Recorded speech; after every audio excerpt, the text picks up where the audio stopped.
Alwal circle పరిధిలోని మచ్చబొల్లారం మార్కెట్లో రోడ్డుకు ఇరువైపులా ఏర్పాటు చేసిన ఆక్రమణలను అధికారులు తొలగించారు. ఆల్వాల్ మున్సిపల్ అధికారులు మరియు ట్రాఫిక్ పోలీసుల సంయుక్త ఆధ్వర్యంలో నిర్వహించిన ప్రత్యేక డ్రైవ్లో భాగంగా ఈ చర్యలు చేపట్టినట్లు Malkajgiri zone traffic DCP Lakshmi తెలిపారు.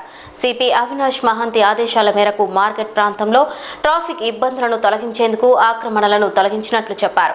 ఎన్నో ఏళ్లుగా ఆక్రమణల కారణంగా ట్రాఫిక్ సమస్యలు ఎదుర్కొంటున్నామని స్థానికులు ఫిర్యాదు చేయడంతో గ్రేటర్ హైదరాబాద్ మున్సిపల్ కార్పొరేషన్ అధికారులతో సమన్వయం చేసి చర్యలు చేపట్టినట్లు వెల్లడించారు. ఆల్వాల్ సర్కిల్ పరిధిలో ట్రాఫిక్ కు ఆటంకం కలిగించే ఆక్రమణ నిర్మాణాలు ఎక్కడైనా ఉంటే తమ దృష్టికి తీసుకురావాలని ట్రాఫిక్ డీసీపీ లక్ష్మి ప్రజలకు సూచించారు.